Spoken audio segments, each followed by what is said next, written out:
Welcome, folks, to episode 229 of The Morgue, the official Corpsefeed podcast. And I am Arturo, Padilla, the guy behind the face. And with me, always, is Mr. Nick Valdez. Tex, howdy. How are you today? Oh, man. Howdy, everybody. Howdy, Arturo. We have another big addition for the buddies at home today. So let's just get right into it with the coming attractions. First, we'll start off with the trailer for Wednesday Season 2. So it's been a long time, now that I think about it, since we've seen Wednesday and talked about it here on the show, right? And it's very interesting because this trailer came out and it revealed that it's split into two parts. The first part's coming in July and the second part's coming to August. So we're not dealing with another Squid Game thing here. But it is interesting that I don't know, so a tangent on the little Netflix things real quick. It's the fact that these things are taking forever to make. Yeah. And then they don't have you don't have the courtesy. Then you have the unmitigated gall. Text. Yeah. To split it up. And then drop one part a month apart, right? And the other part a month after. It's honestly, dude, I'm getting a little tired of this because as you said, it's not like they're coming out every year, right? Yes. They're not. And then we get this. We get a 2-part season, which has been happening a lot with Netflix. It happened with Squid Game, as Tex mentioned. It's going to happen with Stranger Things this summer, where they have the whole season split up into 2-3 mini movies or some shit like that. Yeah, we still don't know what's going on with that. I don't know. And that's the thing. With Wednesday, it looks good. That's the other thing. I'm not going to sit here and say that it looks bad or it doesn't look interesting. No, it looks fun. Yeah, it looks. But also, it looks fun, man. It would have been cool to get this a year after that first season came out, right? It's I know Jenna Ortega's busy, but it's so funny when you see Pugsley in the new trailer, and you're huge. Puberty hit that kid. He looks like fucking Lurch, bro. Yeah. I'm like, who is that? I'm like, oh, it's Pugsley, dude. Yeah. And it's again, this is a thing that's been happening specifically with Netflix, honestly. These characters are just aging out while they're trying to make these seasons happen, dude. And it's so and then in the show's continuity, she'll be oh, this is the next year that I'm going to school, and it's so but that's exactly what it is, right? She's like, oh, you're going back to this is a mortician says, oh, this is the first time you're going back to a school Wednesday, right? And and it's cool, and it's just it just kind of sucks where I'm sorry to bash Wednesday like this and use that as an example, but watching this trailer made me think of that, where I'm man, it would have been good to remember everything, because that's the other thing. Simba, remember. That's the other thing, right? Because these shows are released so far apart, sometimes I'm I watch the new episode of something and oh yeah, that happened. And it's no, I wish it were more like the other show we'll be talking about much later, where it's oh, I remember exactly what happened to that first season. Oh, this one's coming out a year or two later. Cool, let's do that. But 3 years, man, that's tough. That's super tough. I didn't realize it was 3 years. God damn. It's been 3 years, or if not, it's been 2. At least 2 for sure. Yeah, and it's been a long time. It's been too long. Honestly, like we said, it looks good. That's the thing too. It's it's not we're gonna. I was gonna say it's not like we're gonna completely trash it for being like this, but it's so frustrating to get this show that people have been waiting for. I know my daughter and my kids have been waiting for it because they enjoyed the first season, and we're getting this show, and then you're just gonna honestly half-ass it, right? You're gonna get into it, and then we'll see you in part 2, and it's what? Yeah, and that's the other thing, right? Because that first season was 8 episodes, and so season 2 part 1 is gonna be 4 or 5, and then the second one's gonna be 4 or 5 again, and it's you're gonna lose your audience that way, dude. It's Spider-Verse, right? Where it came out 2022 or something, right? 23. Yeah, And this next one isn't coming out till like at 2030 at this point, right? And so that's the thing. It sucks because we know it's going to look good when it hits, right? We know it's going to be like a masterpiece or whatever. But then, like, watching part 2, was it a total masterpiece? No. Like, that's the thing. And of course, like, we're going to use all this time we're waiting to kind of build it up in our heads, and it's not going to hit. It's just ain't it. And also, like, I feel too, like, excuse me, they can get away with this stuff on streaming all the time. Like, they're so lucky that this is a streaming platform that they do this with consistently, because, like, when we do get this, like I mentioned before with Spider-Verse, right? Right. With like Lord of the Rings, with movies like that that have chapters to them, and there's chapters to them. It's a little different when it hits in theaters, when you're sitting there for 2 hours and change, you're watching this whole cinematic experience happen, and then like they're like, yo, to be continued. You're like, it's the Wicked Part 1.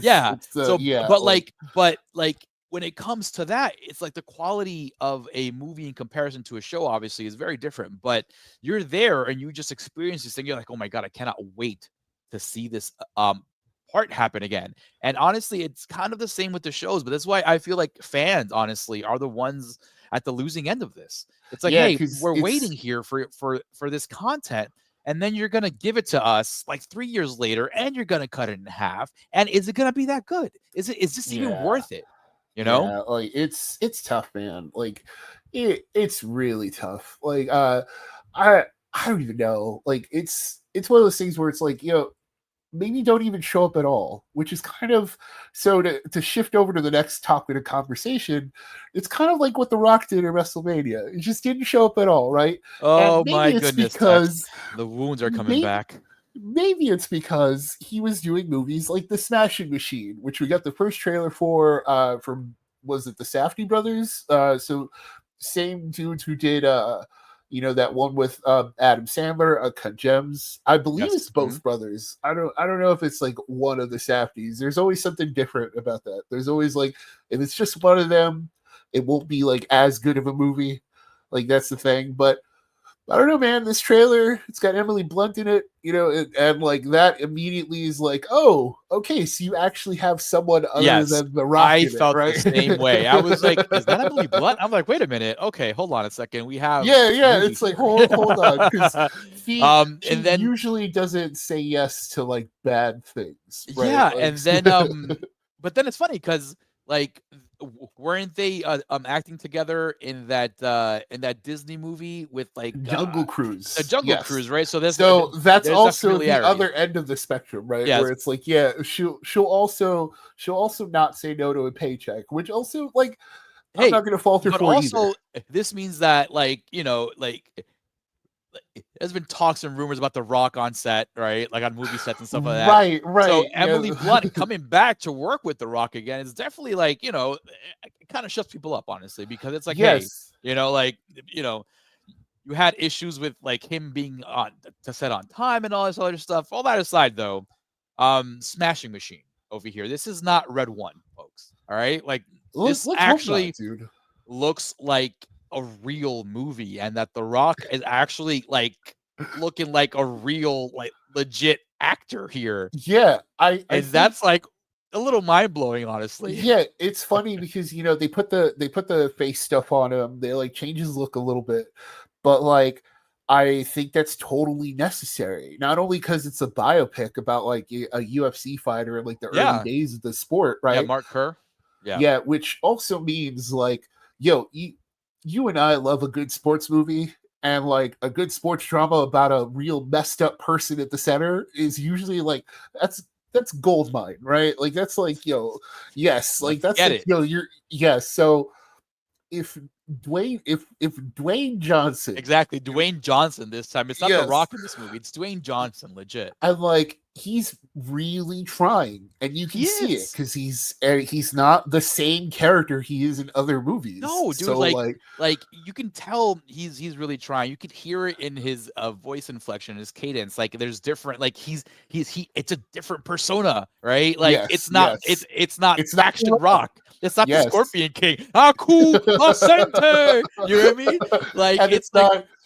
And speaking of Jungle Cruise, where like he's wearing the same brown shirt that he wears yes. in that and And Jumanji, Jumanji, right? I was gonna say, yeah, I'm like, wait a minute, where's it's the same wardrobe? I swear to God. yes, But and like, I really like the way this movie looks, man. It looks exciting. It looks fun. The Rock looks like he's legit trying, going all in, for this persona. I'm excited about this movie. I didn't think I would be, especially when Tex was like, "Yo, this trailer popped out." I was like, "Ah, thumbnail says it all. The Rock over here yes, gonna be like yeah. a big meathead," and then I see the trailer. I'm like, "Oh, Oh, but damn." he's trying to be an actor, and I'm that's the gonna thing. have Like, to watch this. yeah, because Isn't he like in a Scorsese pick coming up too?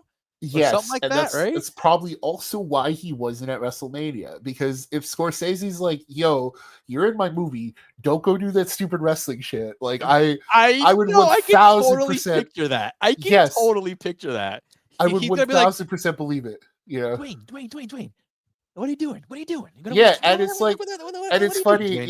so just another tangent here, you know what I mean? So The Rock's in like interviews talking about why he's not at WrestleMania. He's coming with all these excuses, right? But it would be hilarious if the truth was literally like his agent or Scorsese was like, "No, you're not going to go do that movie, or you're not going to go wrestle, so you can potentially injure yourself and ruin this $50 million budget movie Yeah. production we've got going." So like, A lot of I, money I today, but wish listen, like I wish you were just honest about that and just said, "Look, I couldn't do it because I'm doing this or yeah, whatever." but But you like, know how wrestling fans are. yeah, We're and wrestling that's fans, and you know that response will not go well. Be like, "What? yeah, You're and making a movie, that's so why even why bother?" do Again, this is not a wrestling podcast, no, but it would be it's like, "Oh, funny that Rock, this is why all even tying in. bother starting that storyline if you're not gonna end up, like at Yeah, the end, at the and climax?"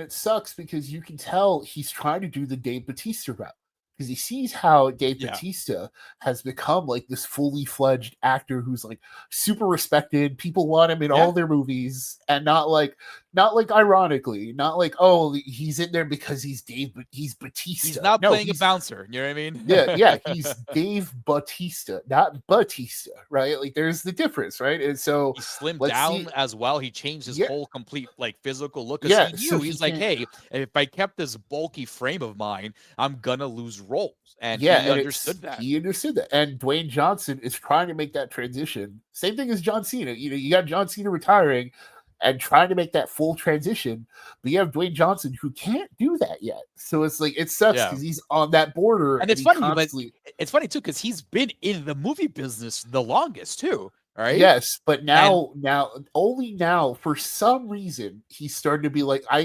it was Black Adam, dude. I think it was yes, Black Adam. I yes. think whatever happened with Black Adam and Go back to our episode of Black Adam, folks, in the yes, archives. we liked it, by the way. Yeah, You and I actually vouched for I it. thought it We was were like, decent. Yeah, yes, it was a decent movie, but it bombed so hard. I think it actually like gave him a reality check in like that. If I'm gonna keep doing this, I need to do movies like The Smashing Machine, which or Martin Scorsese. So cross your fingers that we get Dwayne Johnson and not The Rock, right? And so, wild. so speaking of sports movies, speaking of wrestling, let's talk about him, right? And not Him, Carmelo, yeah, not Carmelo Hayes. Melo don't miss, bro, or I should say Yeah, Melo don't miss. let's hope this doesn't miss either, right? So him, this trailer, it made its debut in Sinners, which is something we're going to be talking about later today. So, but like, um, it's so I liken it to Black Swan. I think it's basically like it's a football Black Swan. It looks like a young kid's trying to make it, but then he's like having these episodes and like what is real and what is not real. This is his dream, but also it's like, is it worth everything? I don't know. It looks really artsy fartsy to be 100% like more so than horror, but I It don't. really is abstract, right? Right, yeah, like Um, I hope it's we'll not get too abstract. we'll get a better trailer down the line. Usually with Peele stuff, like we see the concept before we see the theme. Yeah, and it's not directed by him either. That's the other thing. It's written by him, right? No, he's just producing it. He's just this producing is just like it. Okay. Yeah, so it's just somebody else. Like, I think it's somebody else's directorial debut, someone's written debut or whatever. But like, it's funny because they put his name like super large in that thing. They because they kind of have to. Like that's the thing. Because like this movie, you look at it. It's got Marlon Wayans, who I like him as an actor. He does some good stuff. Like surprisingly. Yeah, like his Spotless Mind. That's one of those ones where you're like, oh yeah, you're like, oh yeah, this guy can really go. Marlon Wayans wasn't Eternal. No, it wasn't. No, he wasn't Requiem for a Dream. There we go. I was like, I might have missed him in Eternal Sunshine there. No, but, yeah. Requiem. Yeah. There we go. I always mix up those two big artsy movies in my head, but yeah, he's really good at Requiem. So like. Two very different movies, by the way. It's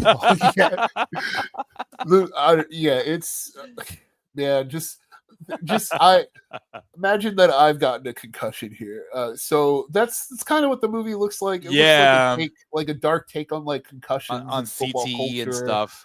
Yeah, which is cool. It kind of reminds me of like Any Given Sunday a little bit as well. Yeah. It has that vibe. Football movies are tough. Because the sport itself to shoot properly and film properly is tough. So, I mean, dude, it does look super artsy, man. Like, I'm thinking about it in my head right now. I'm going through the trailer, and it's like, it looks good visually, like, but because the trailer itself is so, it's so like. Abstractly put together. It's intentionally like abstract in terms of like putting visuals to like a narrative or like anything like that. Like it's intentionally being out there, and because of that, it resembles more a lookbook than it does an actual trailer. You know what I mean? Yeah, which is why I'm which is why I think Black Swan, where I'm like, oh, that movie was all. But then even then, like when you saw a trailer for Black Swan, like you still knew the narrative was there. Yes, and that's the other thing. It was a very focused story in terms. It was Aronofsky too, so you knew you were getting into some shit. Yeah, and that's the other thing. So we'll see how this one turns out. Hopefully again, football movies, man. Like if they're not comedies, dude. You know what I mean? Like it's tough. If it's not Varsity Blues or comedies, it's tough. But also, if there's if that's the same, it's the same thing with like we just said it with sports movies. If you can make a good sports movie, dude, like then you're good. Like there's a gold mine. Football movie in a hot minute though, since Varsity Blues. That's the other thing. Speaking of right, like it's like when's the last time? Yeah, because Any Given Sunday, Steven I think it was. Beeman. I think it was Any Given Sunday. But it wasn't like great or good. Yeah, you're right. It's not like some of the masterpiece level of Varsity Blues. Honestly, like you can call that. Goddamn that Kilmer. You can call that nostalgia, but like legit, if you watch Varsity Blues now, which like just talking about, I'm like, I should rewatch it again. But like, no, it's a movie that really holds up. It stands up, legit. I watched it a couple months back. They had it. It's a 10. Like it's a 10. It's a 10. A fucking 10. Yeah. So, moving on with the coming attractions, let's talk about another nostalgic movie.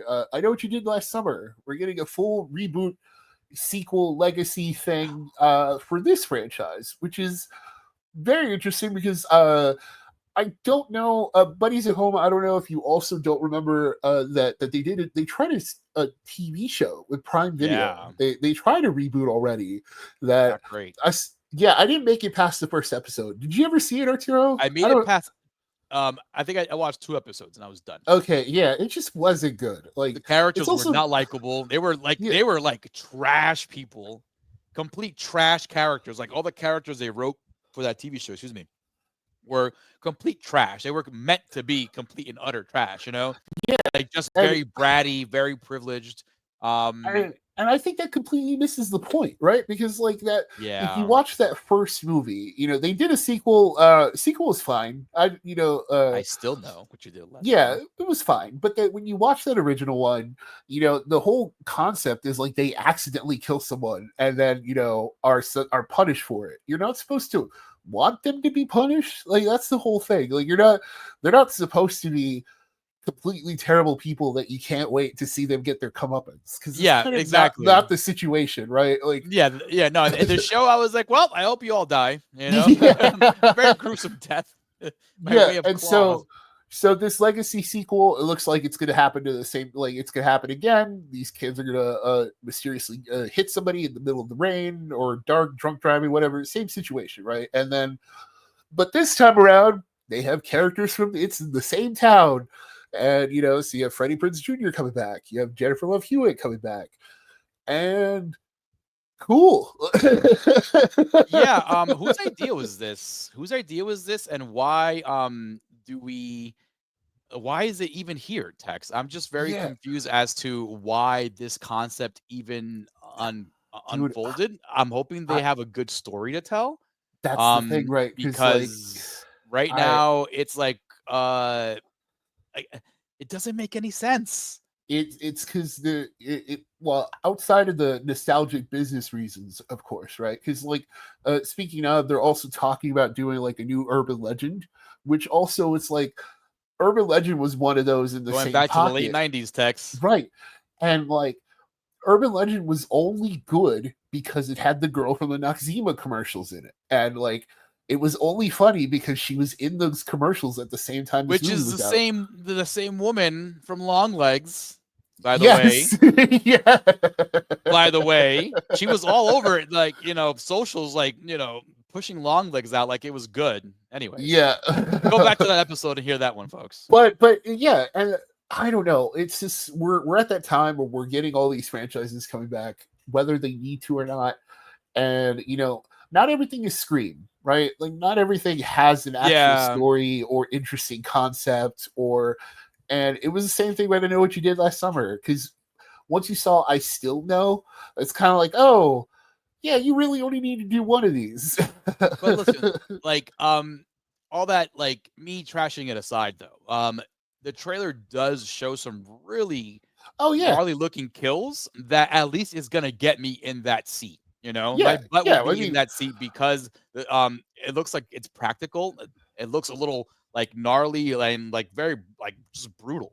that's Um, what we need, because that's the one thing the OG didn't have was those competent kills. Because the kills in the first one are kind of lacking. They were only interesting because of the setups, right? Of like, yes, oh, her boyfriend's getting killed up in the thing, and everyone thinks she's doing a monologue to like, to give her speech or what, or was it as her talent, and like, oh, her dead body's in the ice. You know what I mean? And it's like, oh yeah, that's a cool visual, right?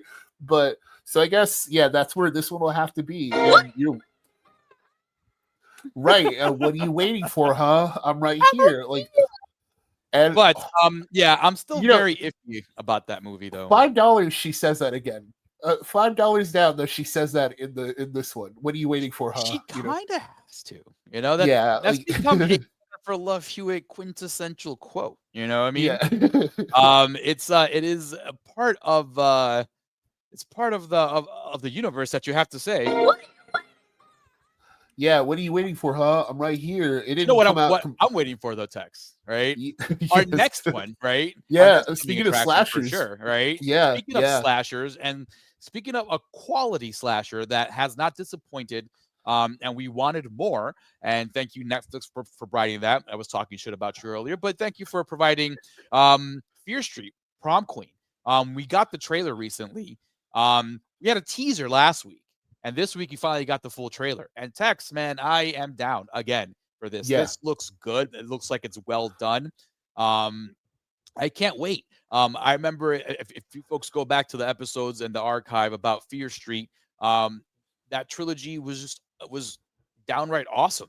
Dude, Um, it's such a surprise yeah, like too. Like, not only was it like yeah, such a cool summer mhm, thing that we were like, oh man, we got three at like yep, in the same exactly. time. Like, but then they were all quality. That's the other thing, right? Yeah, like the only one that was kind of very, you know, in comparison was the third one. But like it's kind of not fair because the third one focused more on the Salem witch trials and that kind of, you know, era. It had to end the story of the trilogy, right? So Yeah, like, yeah.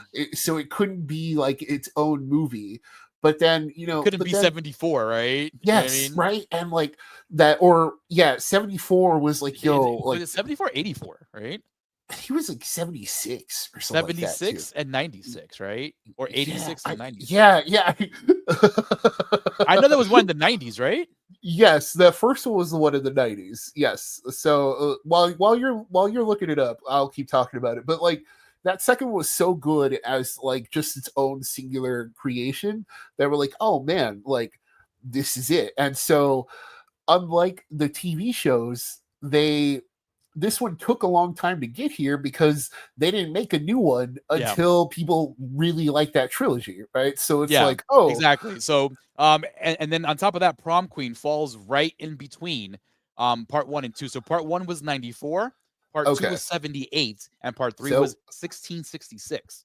So this one so we just had all the numbers mixed up. Yeah, exactly. So this one takes place in 88, I believe, according to what I saw in the trailer. So I love the fact, Tex, that this goes into different eras, right? Like into different times where you have different kinds of environments, different kinds of weapons to use against people, different kinds of situations. I really enjoy that, and this one looks no different. That's the one thing about this trailer is that we didn't really get a good shot of any of the kills. So that is my one concern, right? Because like, but I'm gonna give it the benefit of the doubt because those movies had really good kills in them. Yes, so absolutely. like that meat slicer kill in Fear Street 94 is classic. Like lives in my brain forever, bro. Legit. Yes, it's become one of those, right? Like it's so icon, like it's an icon at this point. It's so like, good. oh, what a cool idea, right? You see, Netflix giveth and Netflix taketh away, you know?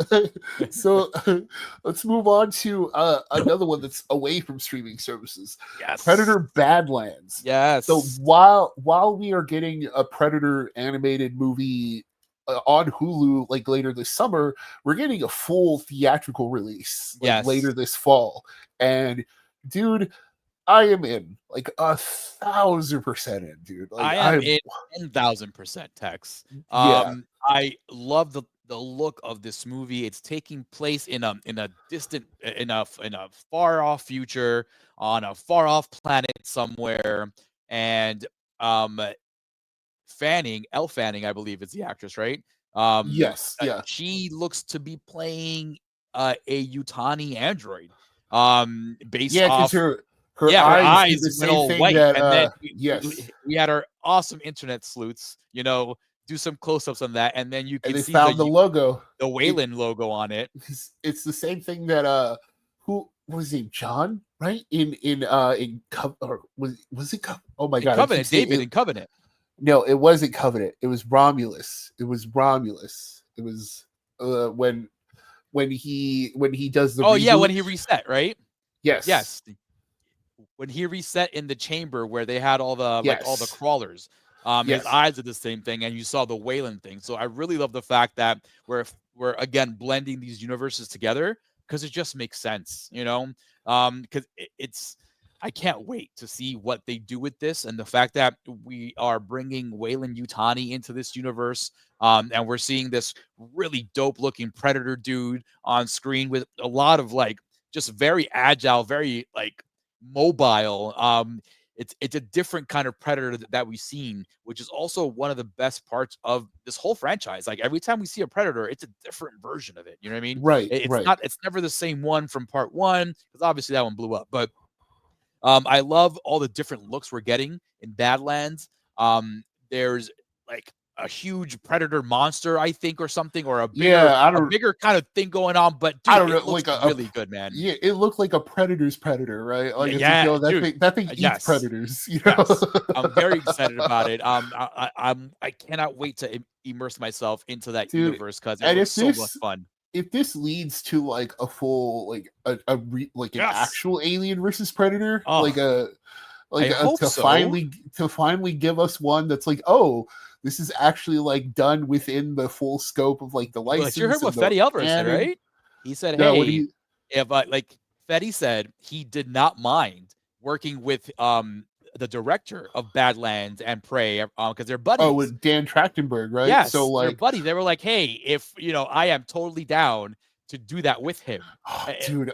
Yeah, like if they both bring their expertise to like the God, dude, like they got to do an Alien versus Predator. Have them both direct. You know what I mean? You know how Tarantino directed certain scenes, in like Ghost directed certain scenes in movies and stuff like that. Yes, have them both work together and like direct certain scenes and certain styles and stuff and like that's that. The thing, like that's one of those ones where I wouldn't care how long it took either. No, like if it's not something we see, like if we don't get it for like 5 years or 10 years down the line, but if we finally get it, because both of them have like their things they're working on now, right? Where like Trachtenberg's working on these Predator movies and he's working on Romulus too. Yeah, so it's like, okay, we kind of want to see your story flesh out first, and then you can do that, and I'll be fine with that. It would be dope if they can somehow, right, converge in their own movies, right? And that's the thing too, like right? little hint droppings in here, little connective tissue. Yeah, it'd be dope in Romulus too if there was like a Predator shout out, right? Like, oh, like, or even to see the characters come back in some way. Like, it'd be awesome, right? Like, the dreams. So, but first, let's get through Predator Badlands. Let's hope it works out, right? So, I'm so excited about that. Yeah, before we get to that, last one of the coming attractions list is Weapons. This is the new movie from Zach Kreger, who directed and wrote Barbarian, and also wrote and directed this one. And at least by the teaser, this trailer, it's a full trailer, I would at least say that it's more interesting on the surface than Barbarian was. Agreed. Because Barbarian had to like keep a lot of its things secret, had to keep the hook secret. And then once you got into it, Barbarian has its own problems. Please go back in the archive and check out and listen to our review of that. But benefit of the doubt, this at least looks like it's doing something very interesting. Yeah. Listen, like we have some actors in here too that, have been picking their roles very carefully. Josh Brolin's one of them. He's in there, as well as our current Silver Surfer, right? Yeah, Julia Garner, I believe that's her name. Yes. So she's been going around handpicking like very, particular roles like Apartment 7A, the prequel to Rosemary's Baby, which was Surfer. Good. Yeah, go check out that. Go check out our review on that. Apartment 7A is a good movie. Freaking Silver Surfer, which is like, she was in Wolfman. So she was in Wolfman. She was one of the few positive things in Wolfman. Go back to the archives. I keep bringing that up. I'm like, okay, for every good thing, she was in Wolfman, right? Yeah, and it's like, which is now streaming on Max, I think. If you guys want to go, watch it's that. It's funny. There was like a report or something. I don't know how this rumor got around, but like people were saying that like, oh, this is not substantiated, so I'm just gonna throw this out there. Don't think too highly of it or whatever. But like, there was one thing that people were saying that like Jordan Peele lost the bidding war to the script for this movie and fired his agent. I don't know where that like report came from or whatever, but it was like an interesting enough gem to be like, oh, is this part of the advertising for the movie? I'm like, oh yeah. It's very like we don't know a lot about it right now in terms of plot summary, right? It's about it's just kids who leave at night. In particular, like this one classroom of children that just disappeared one day, right? Yeah, it disappeared. They disappeared in the middle of the night, and then just no one knows why. No one knows what happened. But then there are shots of them running with like their arms held out, and like there's one shot in the trailer where they're all kind of coming out of a house and like breaking through windows and stuff. Yeah, running around, like, going crazy. Yeah, so I'm wondering, is this like aliens? Is this demon stuff? Is it like the Brood or a horde or a hive mind kind of thing. What is going on? I don't know. As long as Justin Long isn't in it trying to sell house, you know what I mean, and we're good. Yeah, as long as he doesn't have that second half like tonal shift, right? God, Where you're like, oh, garbage. what a bad decision. Yeah. And people love that movie though. So hey, kudos to Zach Krieger for like doing this instead of like The Monkey or Long Legs or something. So, you know, like it's at least doing like it's not The Monkey. So, you know, but The Monkey was an original though. Like so yeah, that's true. At least Weapons looks OG, you know? Yeah, you're right. You're 100% right. At least this is an original thing. So, you know, hey, we could all use more original horror, as we'll talk about later. Yeah, absolutely, folks. Now stay tuned. We have a quadruple feature presentation for you guys coming up.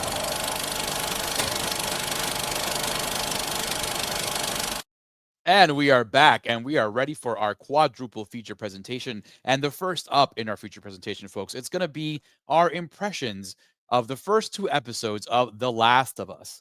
I understand episode 3 just came out, but we're going to be talking about the first 2. And then you know how we do it. We talk about the first 2, and then we'll get back to it at the end of the show and fully review the entire season. But man, Tex, from one episode building up the characters and who they are and what they've been up to 5 years later from season 1 to complete spoilers for everyone if you haven't seen it, to complete like an utter just shock and awe, honestly. Yeah, it's kind of like, unfortunately, like that's part of the bad part of this first impressions here, talking about these first 2 episodes, right? Where it's like you kind of have to talk about the big spoiler. You do. So one more big spoiler alert before Arturo and I get to it. We are gonna spoil we're gonna spoil episode 2 of Last of Us. If you guys don't want to hear that, please turn us off or skip over to the next feature presentation, which is The Accountant 2. Okay. Yeah. So enough said. Yeah. So Joel dies, which is like, Joel just doesn't die. He gets tortured. Like he gets tortured just like heavily and just beat to a pulp. Yeah, so Last of Us 2 introduces us to like a new group of characters. One is named Abby, who Caitlin Deaver, who we last reviewed in No One Will Save Us. Yeah, No One Will Save Us. That solid alien movie. Go check out that. That's another one. She also was a very suspect character in that. Remember the ending of that? Yes. How she killed her friend and stuff and was running away from her problems. 1,000. Like, please go check out that review. She was really good in that too, man. Yeah, and that's the thing. She's a solid actor, and I can see why she's here, right? And so she plays Abby, who's like leading this other group of Fireflies who basically in the wake of everything Joel did to save Ellie in the first one, it turns out that her dad is the doctor that he just shot in the head in that first season. Because, like, you know, it's funny because, like, this is what that whole debate was about from like the video games. It's like, oh, why did he have to kill everybody to save Ellie and all that stuff? But like, now we kind of see why it's like, oh, okay, so there are consequences for that. Yeah.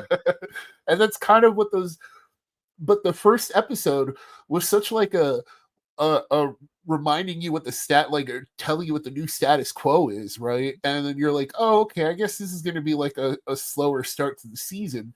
And then you get to episode 2 where everything happens and you're like, oh, okay, so everything hit the fan, dude. Yeah. Yeah. You're like, oh no, so this is going to be a completely different thing than we thought it would be. So yeah, because the Fireflies, we see them in episode 1, right? And then in episode 1, there's a 5-year time jump. Yes. That happens. And then as we get to the end of episode 1, we see the Fireflies finally finding the location of where Joel is in that little city that he's living in with everyone. And then episode 2 shows up, and then we get more action and drama hearing about like the infected who are just absolutely everywhere in this winter wonderland. And they're not just everywhere. They're using each other to stay warm under the snow, which is like, it's a cool what idea, the hell, man. dude? It's a super sweet idea, bro. And That's then super good. And then, like, the fact that these things are slowly waking up because of the action going on around them. Wow, just a lot happens in episode 2. On top of Joel's, demise, we get this completely, like, huge horde, a stampede, if you will, of these infected mold people. Cool take on zombies, by the way, too, because like zombies are usually safer from them in the wintertime, because it's kind of part of the lore of zombies, right? It's like outside of the 28 Days franchise, like it's like, oh, they don't want that rage virus, bro. Yes, yeah, like they're supposed to slow down in the winter, and this is why they took refuge in a snowy place, right? Because like, oh, they're supposed to slow down, but no, clearly not. And now they're evolving to the point where they're like smarter and like stronger. And there's this huge like monster like one, dude. Yeah, that was dope, man. Like, where did that come from? And it's great because you also get some good stuff from Gabriel Luna, who was only in like a little bit of that first season. So it's cool to see him here because he's a good actor too. I love Gabriel Luna. I love seeing him in stuff. And like, he's good in Terminator. Yes, he was a good Terminator. And like, too bad the movie was like, too bad the movie sucked. And so, but R.I.P. Joel, we're gonna miss you, Pedro Pascal. What's so messed up is that like, first she shot him in the knee, just like mercilessly shot him in the knee, and then like completely broke a golf club over the leg she shot, and then used the broken piece of that golf club to stab him in the neck to finally end him, bro. And this was after beating his ass, beating him with her hands, bro, like to a bloody pulp, dude. Yes, he was basically gone already, but like the fact that he was still kind of moving too was also a little like, that really kind of hurts me. Especially when Ellie showed up too, right? Yeah, he hurt her and he tried to move and he was still conscious, and it's like, but now Tex, like, yes, very sad.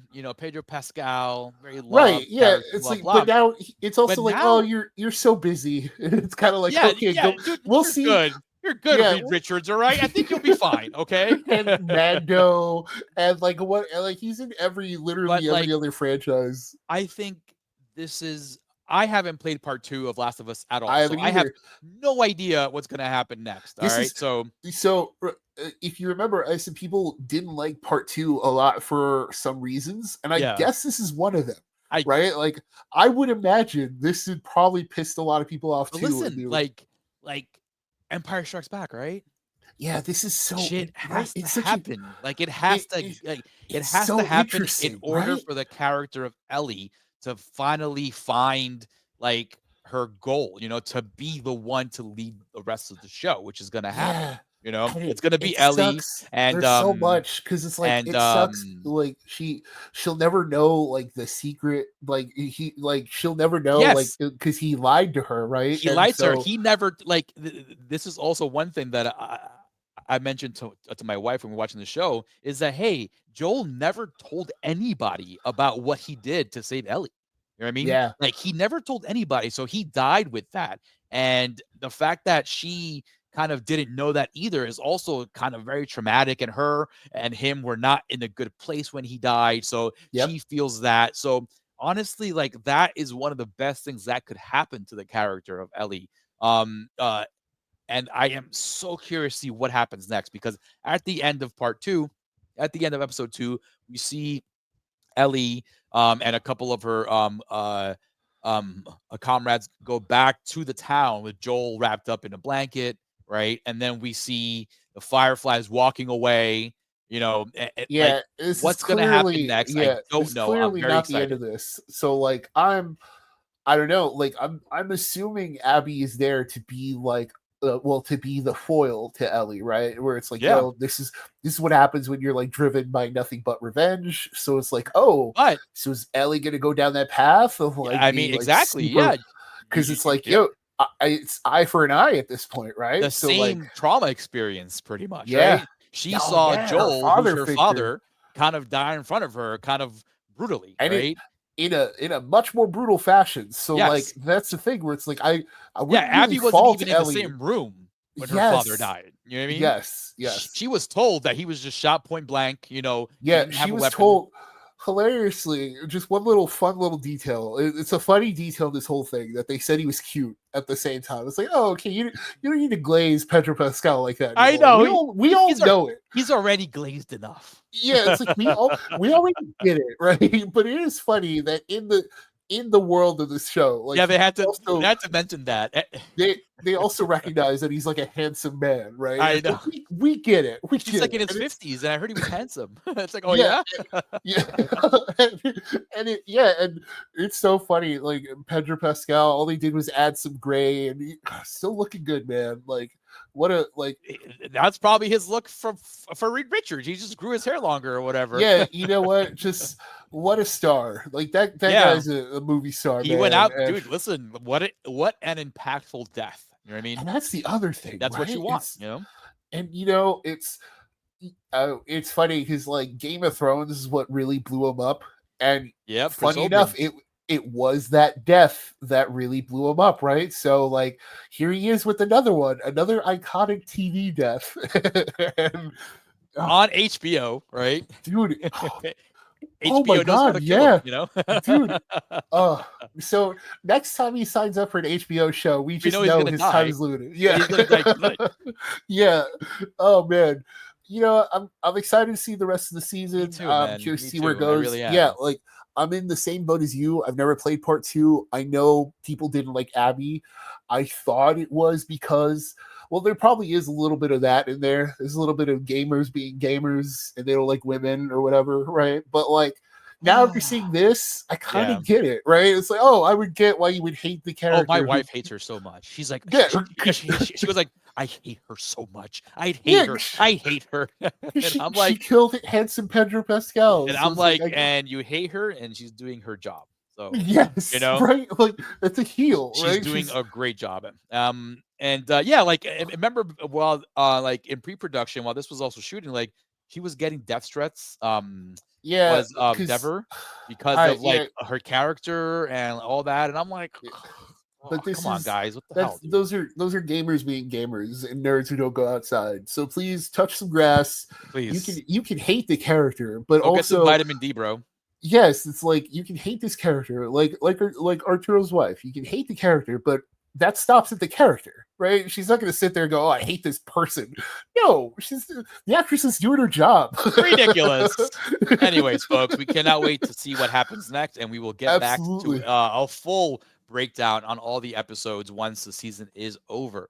Next up in our quadruple feature presentation, just in time for tax season, The Accountant 2. It came out in theaters, and you guys know how we do this, right?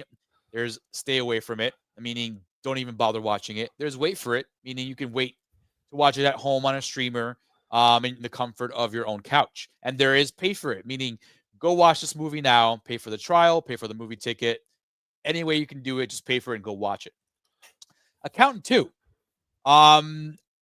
I have to say I was a little disappointed with the way this movie went down, especially after watching part 1 and how hyped that made me. I was expecting a lot from this movie because, as we mentioned in the last cast, right? Like part 1 came out in 2016, you know? So to have a sequel almost 10 years later, you have to have a good story. And the story was kind of mid, honestly. So this is a total wait for it for me. I think you guys will definitely enjoy it when it hits TV, because it's one of those movies that, you know, you can watch on a Sunday afternoon and just, you know, and do chores around the house. You'll be good to go. But honestly, I was disappointed with this movie. It was a little long too, unfortunately. Overly long for no reason. It could have been trimmed down for sure. But the biggest takeaway that I have to say is that Joe Barenthal and Ben Affleck's dynamic in this movie was absolutely excellent. And it is the reason why I would recommend to watch this movie. Especially Joe Barenthal, man. Like that guy, he's such a good actor. He knows how to hit those emotional beats like nobody's business, bro. He's so good in this movie. Yeah, I 100% agree. I'm in the same boat. It's definitely wait for it. It's definitely wait till it hits streaming. Watch it on Prime Video. That's how I saw the first one, and that first one was great. And this one, it's like, oh, especially with all the competition there is out in theaters, right? Where it's like, if you only get one shot to see something, this isn't the one I would tell you to see out of everything that's out or coming out at the same Correct. time. So it's like, you can wait. You'll be fine, especially if you didn't see that first one yet. So, like, if anything, watch that first one instead. It's in 4K on Max, Yeah. baby. Yeah, That's watch how you that gotta first watch one. it. Watch the first one and then forget about it. You know what I mean? Like, forget about Yeah, the franchise. I completely agree. John Bernthal and Ben Affleck have like this really good dynamic. Is it John or that Joe? like I called him Joe. it's John Bernthal. Oh, sorry, Joe. Yeah, so Bernthal and Affleck have like a really good dynamic that's like very like, I'm surprised they haven't been in more stuff together. I guess that's the they will weird thing. now, probably, right? Yeah, like that's the thing that stood out to me the most about this sequel and the first. Like, I'm like, oh, it is a surprise that this is the first time since that first one, since they've really been in a movie together, and that first one really hit when the two share the screen, and that's not until the third act where it's like, then it's the reveal, like so I guess spoilers for that first accountant, but like the whole time you're teased that, oh, what are the like. You can probably figure out that they're related, that they're brothers through the movie. Yeah. You can piece that together. It's not a big secret. It's not. But it's not until the end where they actually share the scene together that they're like, oh yeah, then it's fully revealed that they're brothers and all that. And so Accountant 2, I get the impetus behind it because it's like, oh, let's finally explore that brotherly relationship. Like, what does that look like? What does that look like 8 years after The Accountant? And like, I think that's the thing too. It's very smart that they don't pretend like, oh, this takes place like after Accountant 1. Like, they straight up say, yeah, it's been like 8 or 9 years since that first movie. So like, they were very smart and played that well. Like, but like, yeah, like the scenes they have together, those scenes where they're brothers on screen are like really good, and the best of the movies, honestly. Yes, and those are the price of admission, because like when it comes to like the story itself, it's not as good of a mystery as that first one. It's because not. That first one, he kind of stumbles into it because he's doing some accounting for like this big company, and then he finds a missing thing, and then no, he's gonna get killed because he knows about this missing thing, and no, he's gonna save Anna Kendrick because she also knows about it. And he gets wrapped up in this bigger thing, right? Yeah, but this time, J.K. Simmons' character King, Raymond King, dies. He gets assassinated, but then there are like 3 different groups that are like coming after him. It was kind of convoluted right from the setup. The whole movie's a little like that, honestly. But like, they were really banking on Affleck and Barenthal really, like, carrying the load and making sure this thing finished properly, which it did, for the most part. Yeah, like when it gets to the action, it's good action again. Like it was good action in that first one. Yeah, the action was not a problem. I think it's the fluff around it, honestly. Yes, there's so much like there's like an hour of this movie where you're like, all right, let's move it along over here, because they once again, they don't share, like they don't come together until like the second act. Yeah, like it's the second act. There's like a lot of setup before it, and and then it gets going once they're on screen together. Once they're brothers, once they do then they have the bar fight scene, and it's like a cute little moment. Like those are good moments. Those are the good moments, here. And Bernthal probably does the heavier lifting of the two. Agreed. Like Affleck's no slouch, but because he has to limit himself with this type of character, because the character, Yeah, and Bernthal has to do like the 90% of the emotional weight here, and it's good. Like that's just fine, because it works. It works. It all works. When it gets to that stuff, it works. And when they're out shooting people, it works. But everything else around it, it's like, yo, I don't know. To borrow accounting terms, should have audited a little bit, right? Like it needed an audit. Right. It needed like a combing through to He be doesn't like, even do okay, any accounting in this movie. Like besides one thing where he points out that somebody was laundering money on their taxes or something. yeah, and that was literally like one accounting, and like compare that to the first one where it's so tight that like his accounting literally leads to the, and then like while he's accounting, you realize, oh, this dude's actually like a super agent of some kind, and you're like, oh yeah, but this time it doesn't have the benefit of that. This time it like expands its world with like the powers of autism, which is sort of like, oh, okay, that's a gray area that worked back in 2016, but I don't know if that's cool in 2025. Yeah, like, it was a little funky, honestly, the whole presentation, because now like so in part one he was put in this school for special needs. And like now the school's pretty much like a bat cave with like with every kid with like 1,000 monitors in front of them solving crimes and shit. Yes, because in the first one, it's revealed he donates his dirty money to the school, to help out his friends who were there. And then, like, the one friend that he made in the beginning has, like, a Black Hawk supercomputer that, like, allows her to hack into everything in the very movie logic, right? And you're like, all right.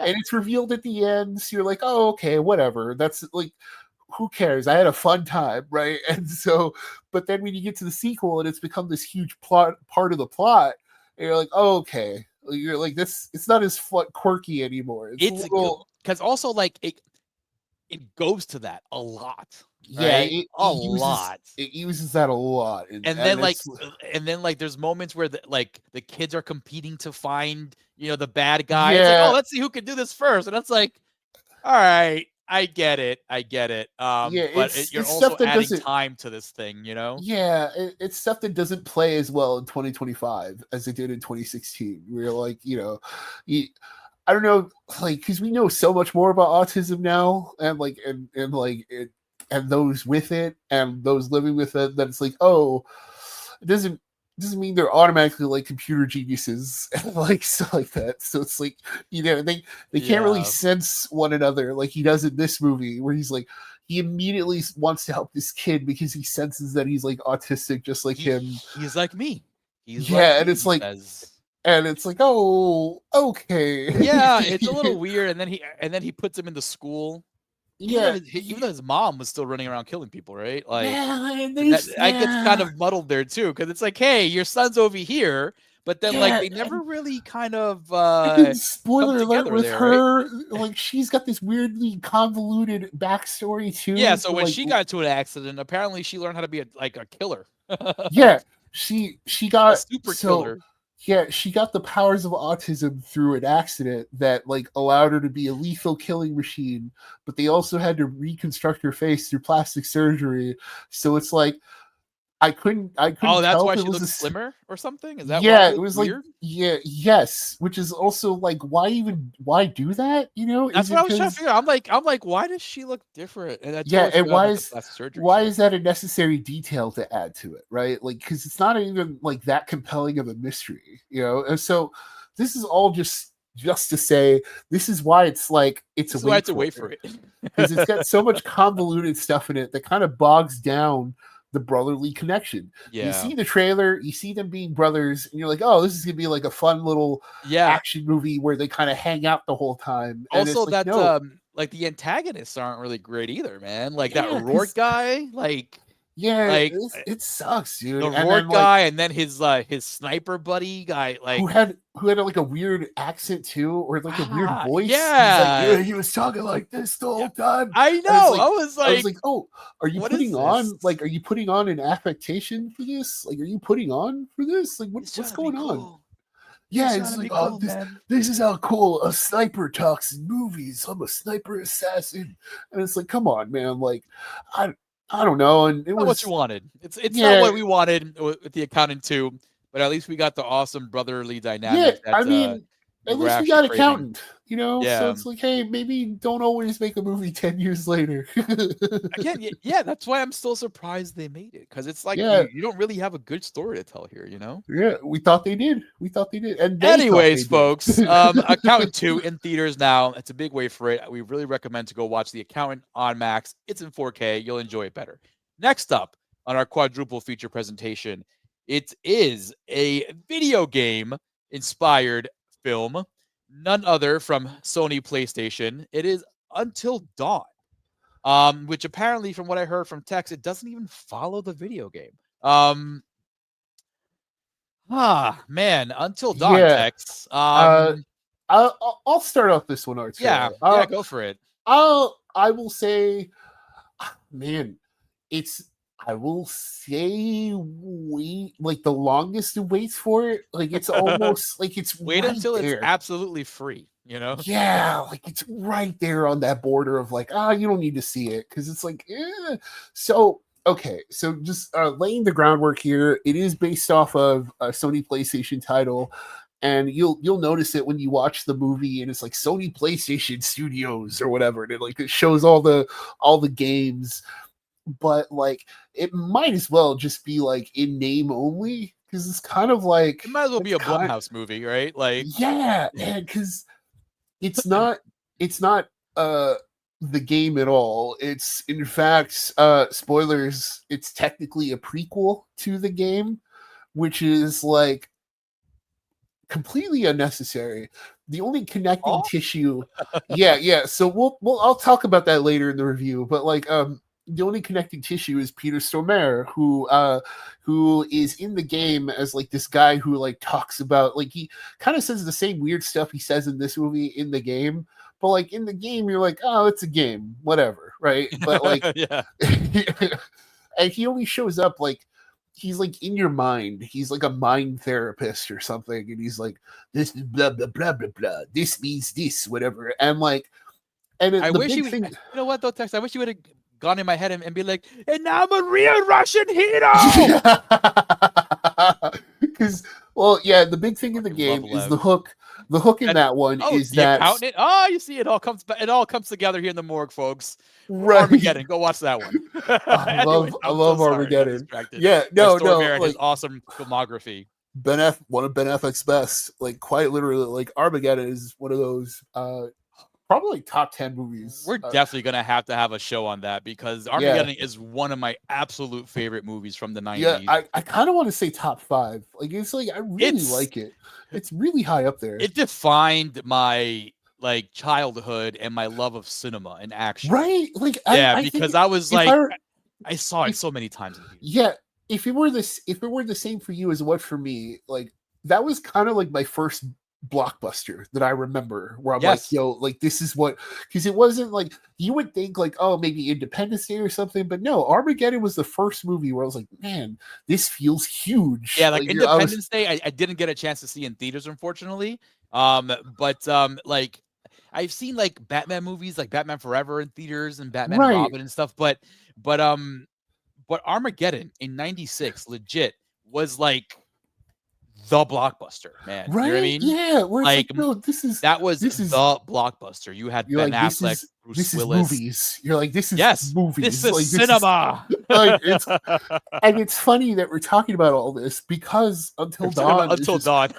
It's because it's kind of mid. Like it's super mid. And so like the hook of the game is that you do have to survive until dawn. These kids are in a cabin and stuff happens through the night. But like you can find these little things, these little collectibles that like give you glimpses into future scenes where it's like, oh, you can avoid that to avoid a character's death. And that's kind of like in the game, you mean? Yes. So I was like, I don't remember that movie. Yeah, no, that's what I'm saying. And this is why, like, I guess they took that idea and turned that into the time loop that in the movie. Yeah. Which is so it's a completely different idea. These people go into like this abandoned house that turns out to be part of this bigger town that like fell into a crater or something. Yeah, because of an earthquake, it sunk or something. Yeah. And so like there's a clock that like they have to survive until dawn, but it's like, oh, okay. Every time they get killed, they wake up the next day and it's like the loop starts all over again. And on paper, it's a cool idea. Yeah. It's a fun idea. It's unique. And for a while when it starts the loops, you're like, oh, this might be something, right? Because the first loop was really good. Yeah, it's a slasher guy. Yeah. You just killing them one by one. Like the first death you don't get to see because it kind of cuts away. The second one you don't get to see, but then you get him stabbing a guy through the eye, and then you get the eye and then coming out the other side of the head, and you're like, oh, okay. And then the bashing of the head, and you're like, oh, okay. Yeah, a lot of good practical stuff in this movie, man. Yeah, you get really into it, and then they die, they wake up, and then they find out, oh, this is going to keep happening. And so, like, that's where the interesting stuff is. And they go through enough loops to where they have the idea of like, oh, okay, well, we kind of failed this time. Let's just take each other out and try again in the next one. And then it cuts to like they've done it like 10 other times later, right? And it's like, oh, you skipped the fun part where it's like the fun idea would have been like, show me that. It's the happy death day. It's the happy death day of it, right? Where you're like, oh, okay, you've done this loop so many times, just start over again. Listen, right? Like they could have easily gone back and watched one of the best movies ever made that does this, fucking Groundhog Day, right? Right. In Groundhog Day, you see Bill Murray going through every single day and evolving every single day. Like, dude, it's no CGI required, no practical, you know what I mean? Like, no crazy time travel stuff. It's the fact that, hey, he's waking up. You're seeing what he does on that day and the actions he does. And then you're seeing him learn from those actions. And then it happens over and over again. I wish they would have done this here because, as Tex mentioned, there's a scene where they figure out, oh, wait a minute.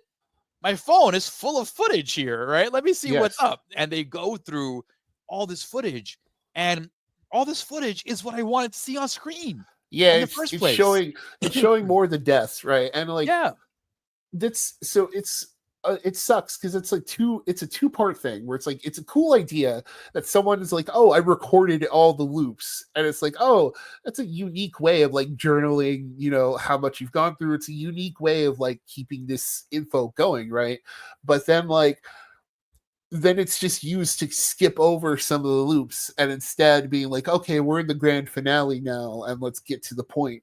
And it's like, oh, it's pretty much the yada, yada, yada. You know what I mean? Yeah. And it sucks because the good stuff was these loops and was the death itself. Because the story, it's kind of like The Accountant 2, where it's so convoluted because it's like, it's spoilers for Until Dawn, the movie. Sure.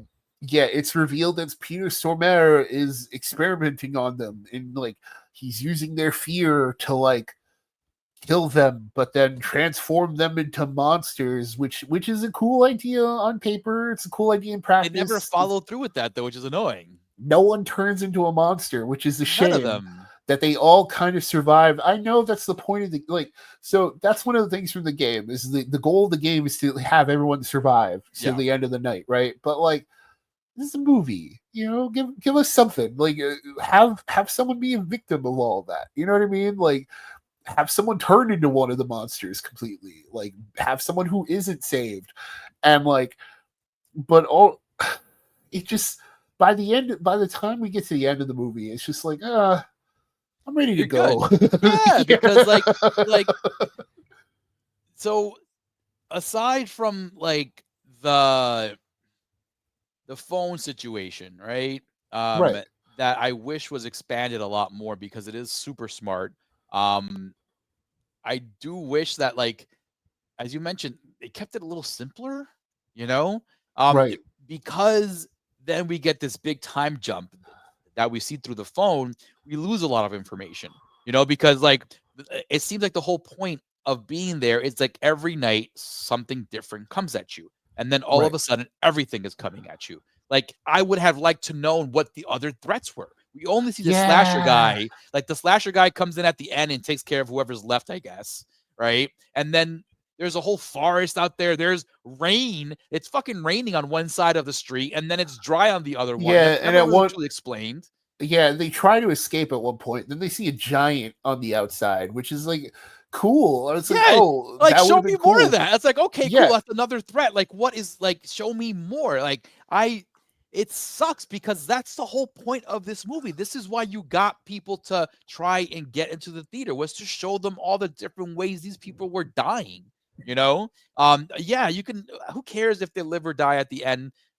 just make sure you show all the loops, dude. Like, Yeah, don't shortchange us, bro. And that's what sucks, because they think the story's more interesting than it is. It's not. Right? It's not. And it really isn't. And because the central hook is the protagonist, her sister disappeared, and so she's taken her friends on basically the same like route that her sister went before she disappeared, which is like a weird thing of itself, but it's like, okay, whatever. Like, agreed. But I'm like, okay, it's just to get them to the same area. Yeah, and exactly. Then, like, she finds out her sister was also trapped in this house. Her sister has since become a monster, but like, it's not interesting. Like, it's not like we don't really care about her. We don't really care about her sister. You really don't. We don't really care about the characters. So like, and that's the thing. It's like, in that case, like Arturo said, then pivot towards the loops, pivot towards the stuff that works, pivot towards like the violence and the horror and like the stuff like that. Because when you get to the characters, we just do not care. And then it sucks because the loops we do see also take a long time. So like, if they were the second one, especially, dude, that one completely, like, I was like, what are we doing here? Yeah, it's so long that like you get why they skip some later, but it's also like, if they were punchier, then it's like, oh, okay, you know. Well, what's fucked though, Tex, is that the ones they skipped were the punchier ones. Right. You know what I mean? Like the ones where like there was one in particular that you see in the trailer, right? Where there's like an insect in her face. Like, I want to know what the hell happened there. You know? Yeah. There's one that they copped out and glitched it or something, you know? Yeah, that was another thing on top of the phone thing, where it's like, oh, so there was a glitchy phone recording. Whack. It was a whack way to like, and it's funny, like, when I went to see it, there was a guy who walked out like at that exact scene where like it was glitching out, and like the guy was like, I'm bad, and like he was like saying some words that I'm like, all right, but like, he was like, this is the worst thing I've ever seen. He like got so mad. His wife like followed him, and they was like yelling while he was like leaving the theater.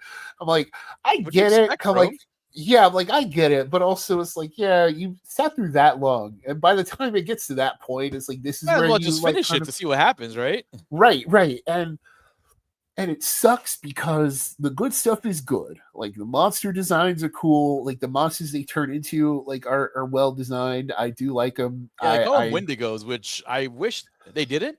Because like it's more like of a Native American folklore stuff, and I want to see more of that. So don't mention that and not really kind of follow through. Yeah, and it sucks because that was in the game. That was so that's the big twist of the game, is that, you know, there is a slasher in Until Dawn, you know, but that's only like the first act. It's like, oh, the slasher wasn't the real threat. The real threat was these Wendigo monsters out here. So it's like, oh, so they threw that in the movie as like a fun nod to the game, but then also it's like, you didn't do enough with them. So because I don't know. They also had like a cool concept, as you mentioned, on paper. It looked great, right? Where like the more you were in these loops, the longer you were in these loops, the more your body would start transforming into these Wendigos. And we would see little transformation hints here and there, extra tooth, longer nail, but then they just kind of stopped.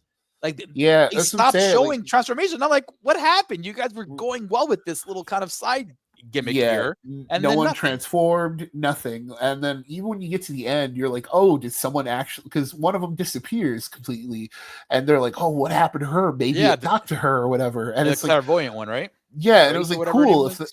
Which was another just thing that didn't go any whatever. Like, Until Dawn, let's talk about a good movie, Tex. How about that? Yeah, right? I'm done with this. How about that? Yeah, folks, stay away from. You know what? Stay away from it. Stay away from Until Dawn. All right, because even the kills get overshadowed by the nonsense in the movie, and you forget the kills. Honestly, I forgot all of them. Anyways, folks, now to the headliner of this quadruple feature presentation. It is Ryan Coogler's original movie, Sinners. Off the bat. Sinners. Oh, I fucking love Thinner, man. That's a great movie. One of Stephen King's best adaptations, by the way. And it was just like the way you said Sinners right now. It just made me remember Sinners. Sinners. Damn, I feel like talking about thinner now. Thank you, Tex. Appreciate that. Anyways, Sinners. Ryan Coogler's original film Sinners. It's the first time he's actually has a theatrical release that's all original. If you guys know, which is absolutely wild when you think of like he's a straight up blockbuster director. Fruitvale Station, Black Panther, Creed, like movies and Rotten Tomatoes that are like 85 plus. Like, yeah, this like, guy just makes hits, you know? He just makes bangers, and now he finally gets to do an original, which is super, like, when you look at career trajectories, right? It's such like a interesting thing, because usually it is someone getting to do something original first, or like a small movie then gets blown up and then like gets invited to do Marvel movies and stuff. But no, like he did Fruitvale Station, then did like Marvel movies, right? Yeah, and now he got to do an original, and then has to go back and do Marvel eventually, where it's like, oh man. So this is just that's right, because he's doing Black Panther 3, right? Yeah, and it's like he has to go back, right? He like, but that's the thing. It's like after Sinners, I also don't know if that's guaranteed anymore. Listen, right? You know what though? He is going back, but with a swagger. Yeah, like he is going back like, with more demands too. Yeah, you know what I mean? Like, I don't think Marvel's gonna push more around. leeway. Yeah, because it's like, hey, did you see what we just did at Warner Brothers? You guys want some of this? Then let's do it my way. And before we get into the review, I just kind of have to like talk about the movie a little bit, in that like, well, just Coogler in general. It's like, not only that, he signed a deal with Warner Brothers to like get the rights back to the film after 25 years, which is like an awesome thing. And it's not the first time, by the way. Like, never happened before. And this is such like a cool thing for movies and creators, and like, you know, because with Warner Brothers especially, because we know they'll throw away complete movies. They will delete it from existence. Yes. So just shout out to Coogler, who knew what he had, right? Like he knew he had a banger just waiting in the wings, and like he got to make it, and then now we're here. So let's open the floor up, Arturo. What say you? Pay for it, wait for it, or stay away from it? It's a definite pay for it for me. It's one of the best movies of the year. I do have some issues with it that we'll get into later, but I think from a technical standpoint, this movie's gorgeous. Like, wow, like it looks gorgeous. I had the benefit of seeing it in IMAX, and this movie was filmed with IMAX cameras, with IMAX reels. And then what's cool too, they also use like old school film as well. And they I'm sorry, not old school film. They used IMAX reels, and they used 35 millimeter, I believe. And then they just combined both in the editing process, which is wild. And if you do see it in IMAX, you see the aspect ratio, you know, go up and down depending on the scene and how it was shot. It looks great. I think if you get to see it in 2D, I don't think you're missing anything, so don't feel bad if you haven't seen it in this, you know, in the premium formats. As they love to call them, premium formats. But all that aside, this movie looks gorgeous. Everything in terms of execution technically behind the camera was fucking exquisite. From the shots to the music to the way the characters are built, the way the universe around them is built it's a real movie. It's right? just like really good all around. It's a definite pay for it. I think it's the best of the year so far. In terms of actually seeing it in theaters. In terms of theatrical experience, I think it is the best movie so far. I do have some issues with it that we'll get to in a little bit. But Tex, what do you think about Sinners? What's your thoughts? I completely agree. Like I also say pay for it. As someone who didn't see it in a premium format, I do still think it looks great. Like, so just like as a, you know, if you're a standard moviegoer, you go see it. Just go see it. It doesn't matter what format. And that's the thing. It's like I think out of all the recommendations we'll have this year, this is probably the one where, like, if you haven't seen it by now, if you've been waiting for our review to like tell you whether or not you should go see it, go see it. You know, go see it. Yeah, like go see Sinners. Like, it's because like it's part of the thing where like it's a good movie first and foremost. It's good technically. It's a great story, great acting, great characters, basically everything you want in a movie, right? But then on top of that, it's an original story, so it's an original movie. So of course, here at the Morgue, we say that all the time. You have an original story, we love to support it. And then it's a horror movie on top of that. So like, we love to support horror movies, and so that's also where kind of my issue with it comes That's in. one of my gripes too. And so we might as well dig into that a little bit, because kind of want to do a little compliment sandwich here. So go for it. So my issue with that is the pacing of the overall movie, and it's something that you won't really notice if you're like fully invested in the world, which I like. If you're like really into it, then you won't feel it at all. But it's something I noticed where I was like, because I kind of have that issue with these longer movies. No, me too. I agree. Where occasionally I'll be like, oh, I'll kind of fall outside of it for a second. But you see, like just to interrupt you real quick, it didn't happen with Dune 2 though. Yeah, and that's yes. You know what I mean? That's kind of like when you get a 10 out of 10, you're kind of into it all the way. And so like, and that's the thing, Sinners will be a 10 out of 10 for many, and that's like 100% like, however you feel. I have no argument against that score. Like, yeah, and that's the thing. That's the thing either. Like, right? Like, I really, really enjoyed it, but I do have to like, for me, I did have that moment where I kind of fell out of it for a little bit, and me too.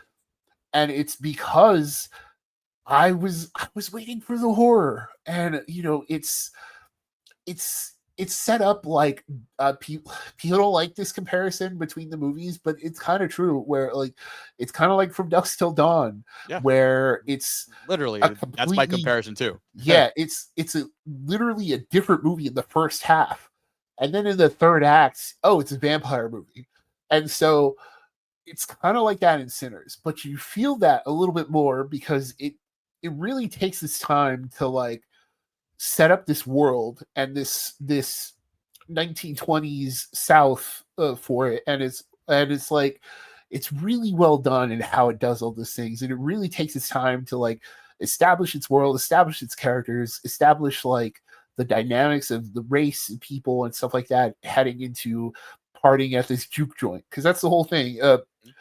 Two twin brothers come back from a time in Chicago. They're famous for being in Chicago, but they might have done stuff there. Smoke and Stack. They are both played by Michael B. Jordan.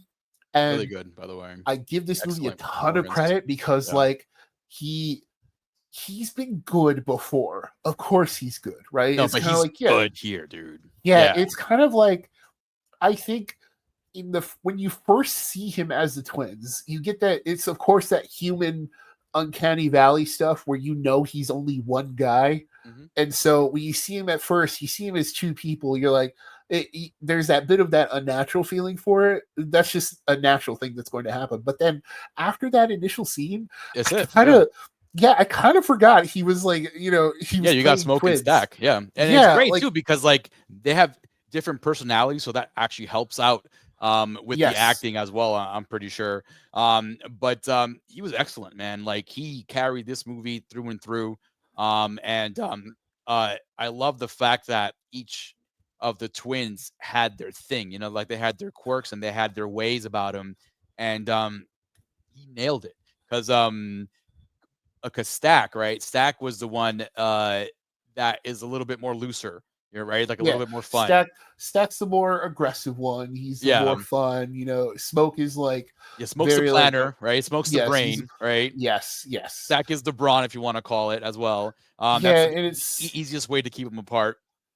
Yeah, it's so good how Coogler also navigates the fact that he's playing twins, right? That Jordan's playing twins, because there are so many times in this movie where kind of effortlessly, like that's a technical thing too, where it's like he'll film Jordan as one of the twins and then kind of shifts over to like pair Jordan, or like he'll like pair Smoke with like Wumi Musaku, right? And like her character Annie. And you're like, okay, that's that.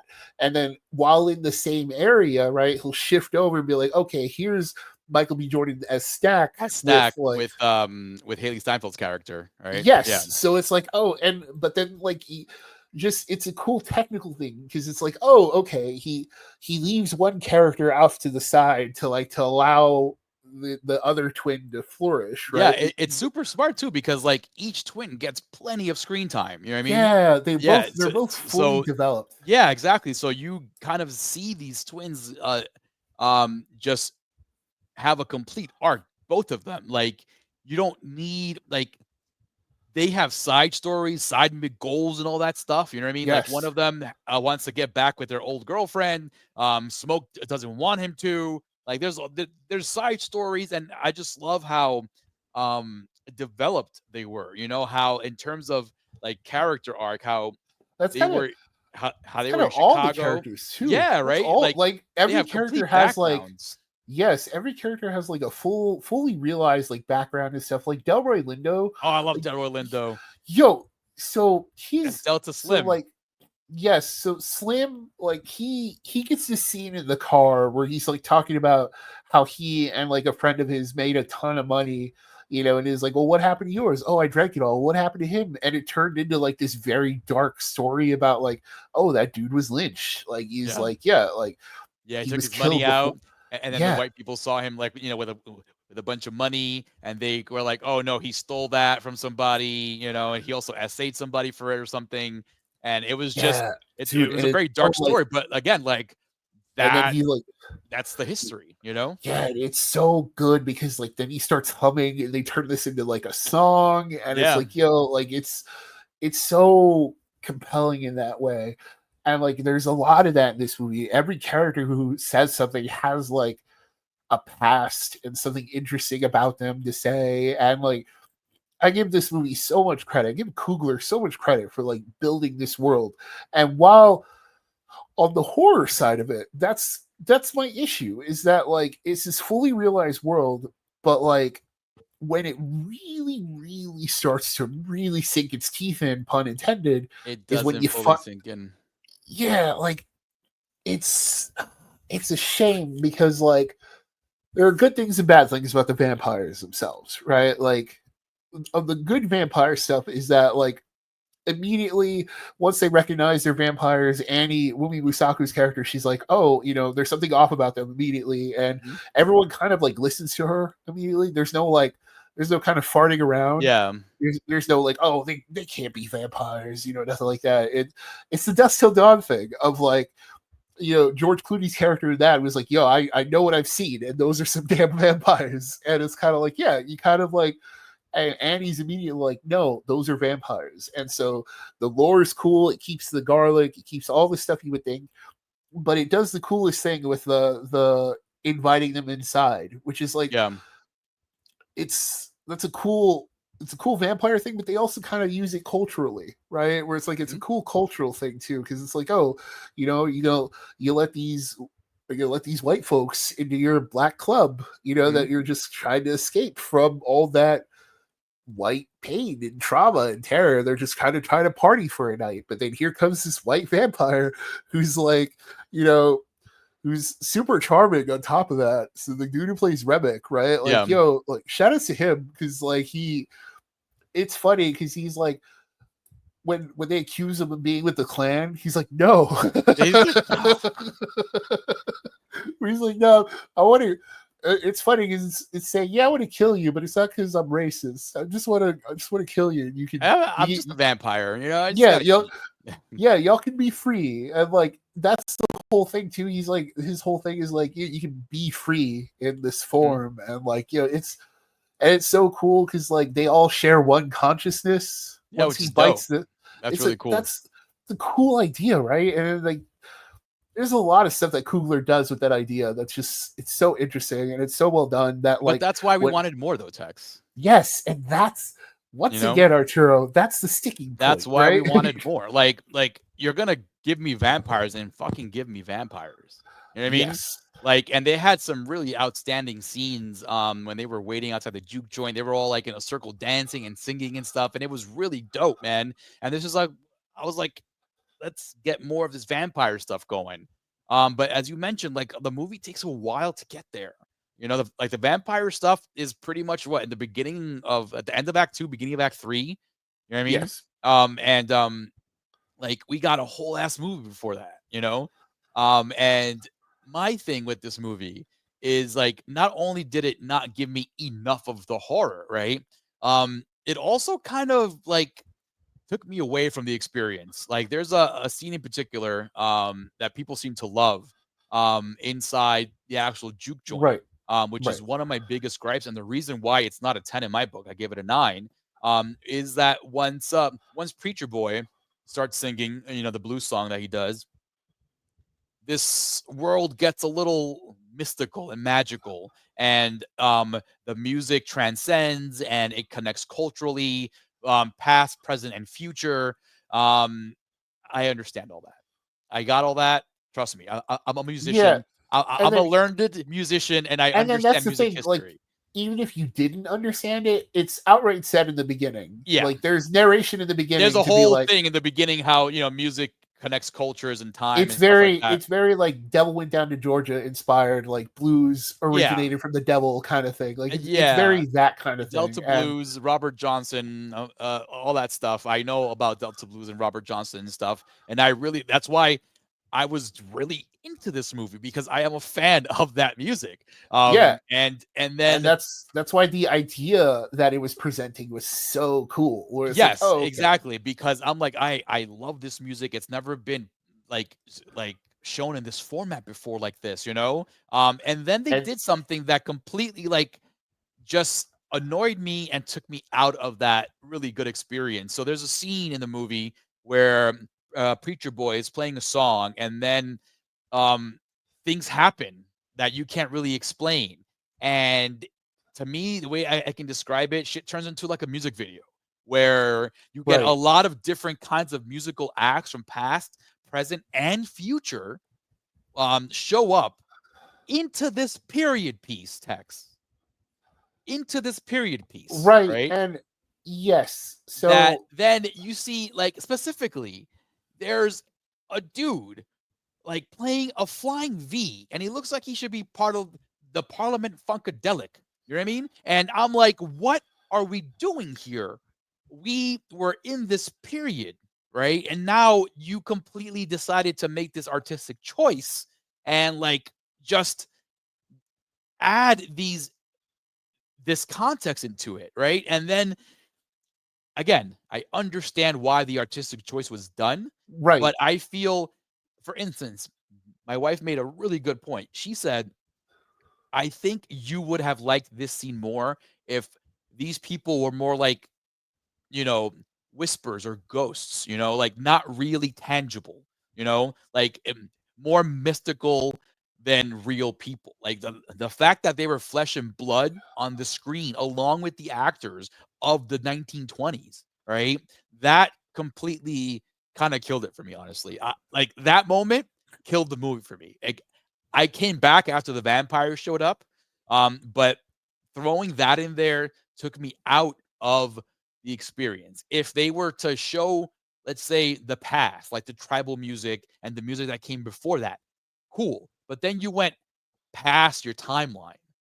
You know what I mean? In yeah, a yeah, period because piece movie. You know what I mean? Like it starts incorporating like b-boys and like and everything under the sun, like everything modern that was breakdancing and inspired by blues, right? yeah, and Everything was it's inspired by blues is shown in this scene. And to yeah, me, and honestly, it's very egregious. yeah, because it's in a film where it's very grounded to that point, and Yes. it's so there is a sense of like that I it's called well, for buddies at home, it's called magical realism. That's the concept of like basically ethereal stuff existing along with your fiction. And magical realism is basically anything that that doesn't exist that could exist at the same time, where but they're treated as real things, as like it's like ghosts and monsters and stuff like that. And they So also deal with like hoodoo and voodoo and the African yes, religions as well. So yeah. so inherently there is that magical realism within the film, because it does open with like the narration about like the power of music and the power of this very distinct kind of music. And then of course you get Remick vampire introduction earlier in the film, and you get like the Choctaw Indians who, like, hilariously, I love that we see them that one time. Yeah. They warned the white folks, and they were like, "Well, oh we warned you. We're out of here." yeah." I love Probably it. my favorite thing in that movie. I love it. Like, so, but then that's it for that entire intro until, I guess, like, the thing is, I guess that's the point, right? I guess it's the point is when he, when Sammy plays this guitar, it activates this magic that, like, draws the vampire to them, and that's the whole thing.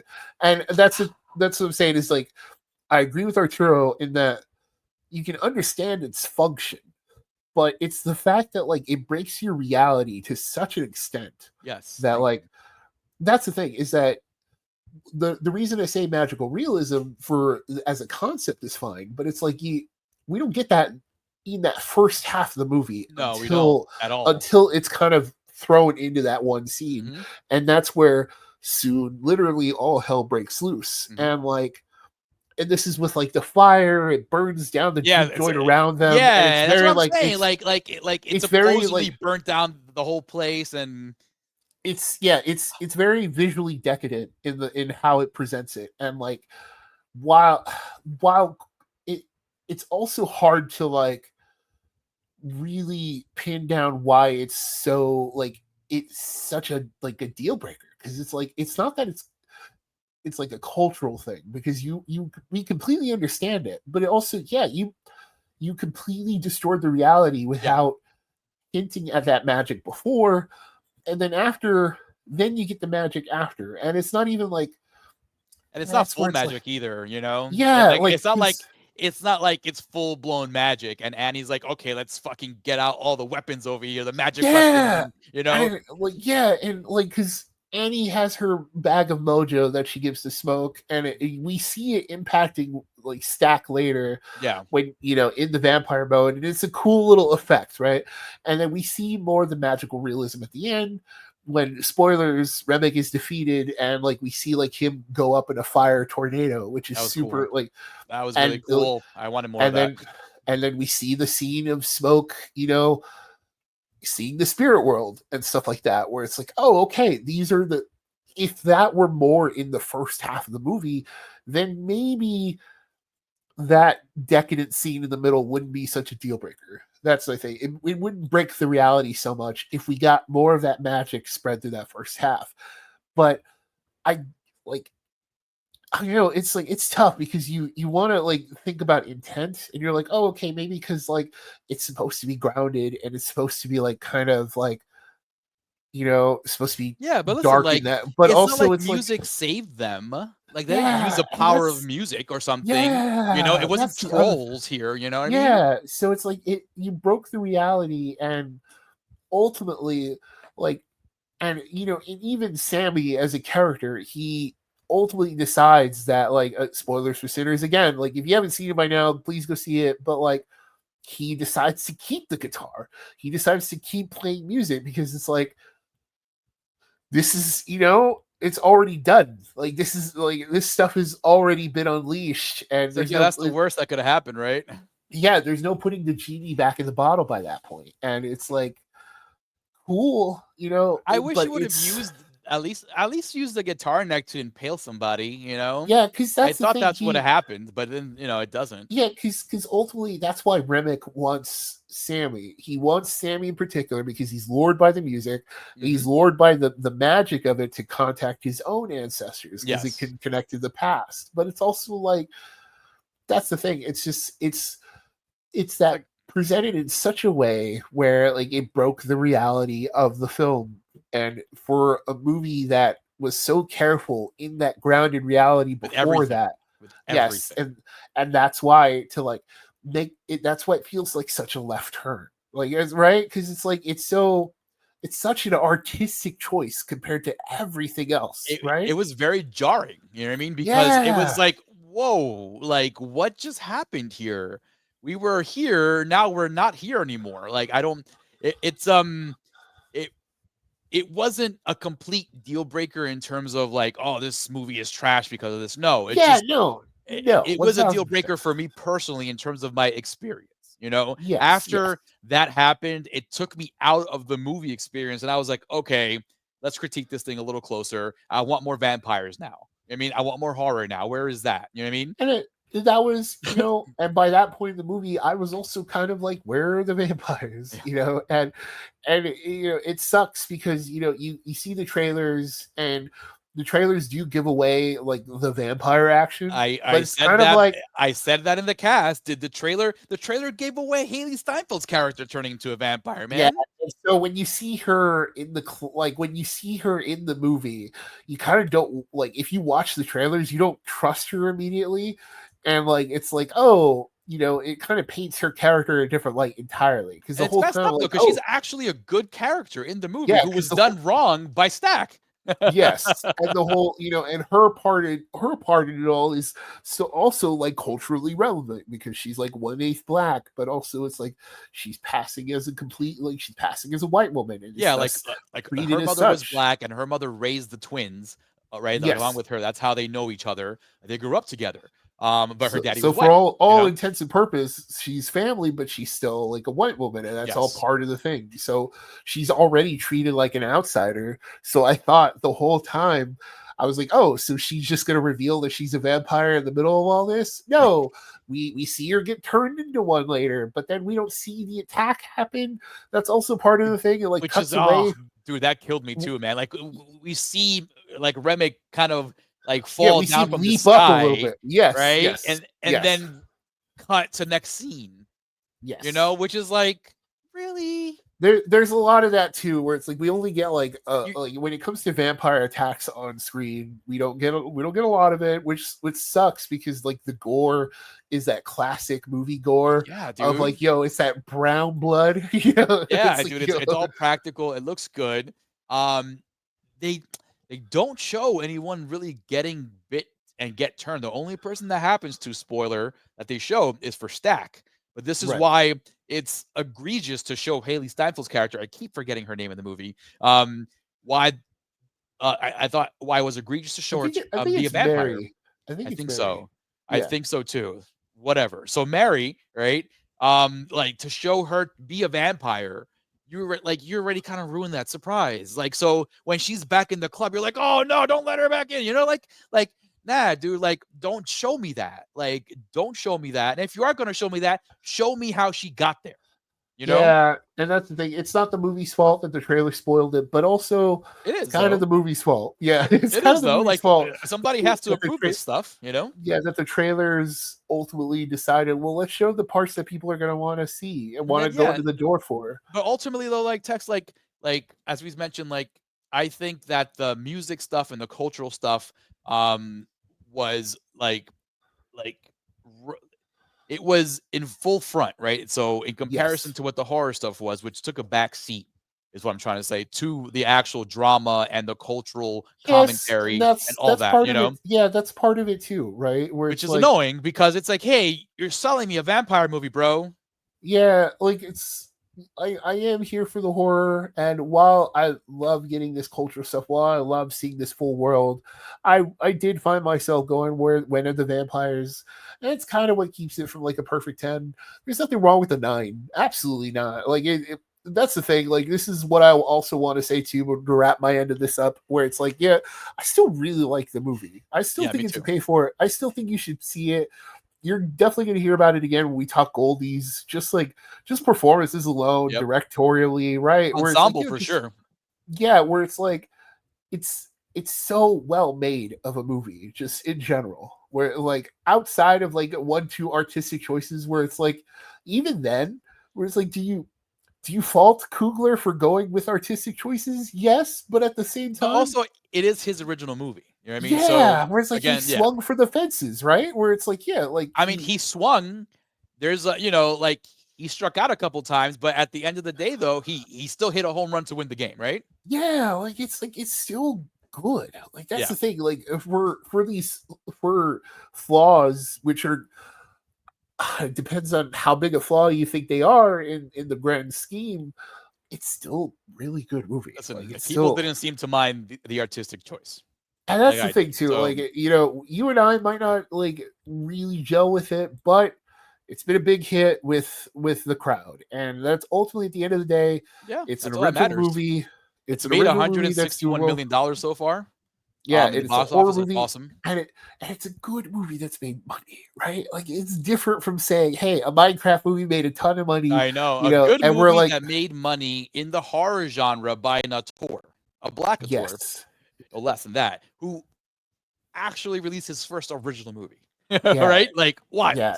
And Arturo is right. That's the thing where it's like, "Yo, I can't wait to see what he does Yeah. next." Like, I know it's probably going to be Black Panther 3, which is like, yeah, that's still cool. But like, part of me is like, man, like, I want to see what other ideas he has, right? Yeah, Like, man.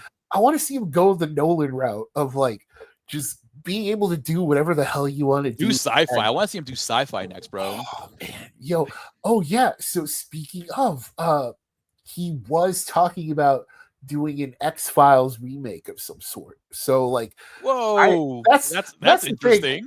where I'm like, yo, okay, if you have to do right, it's like if you have to do franchises, okay, use X-Files as a springboard to like do whatever you want to do, man. Like I want to We see are his here for it ideas. for sure. Yeah, I want to see what his 100%. We are here for it for sure. He's proved his worth, honestly. yeah, Um, not just with Sinners, but with his past work as well, handling franchises, handling huge IPs. You know what I mean? yeah, He knows Creed. what he's Like, come doing, on. man. The guy knows what Yeah, he's doing, and I can't wait to see more what he has. And folks, Sinners is now in theaters. It is a big pay for it. Go watch that movie. Now let's run down this quadruple feature real quick. So pay for it, Sinners. Stay away from it until dawn. Wait for it, Accounting 2, and The Last of Us season 2 is definitely a pay for it. Go get that free trial of Max. Start watching those episodes because we will be talking more about Last of Us as the season progresses. But folks, before we get out of here, I definitely need to recommend one movie that I saw in theaters that we had not had a chance to talk about here, and that is Warfare. We spoke about it at a very short length when the trailer came out. Weren't really too excited about it because it was from Alex Garland, and what he did with Civil War was really not that great. But yeah. let me tell you really quick, folks, Warfare is one of those movies that I would recommend you to watch in theaters. It is a pay for it for me. The ensemble was fantastic. Um, the action was great. It was nice and tight and concise. And best of all, folks, there's no political sub commentary in any of this. It's Which just, was my big fear. yes, Yeah, dude, it it's was like, my yo, big fear too. Dude, yeah, there's because no Civil War social commentary full of it. here. It's just Yeah. a group of young men in this situation trying to survive. And that's fucking just it.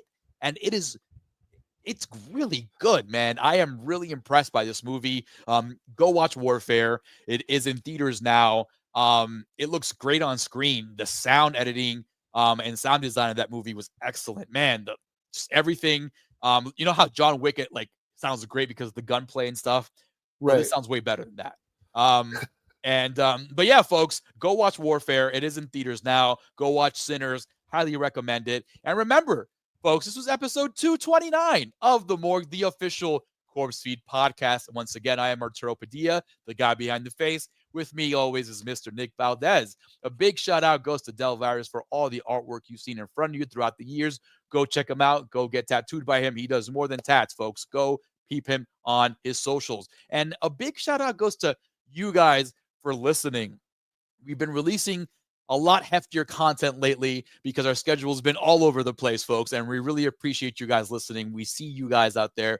Please like, subscribe, and share anywhere you get your podcast streams. We are on YouTube.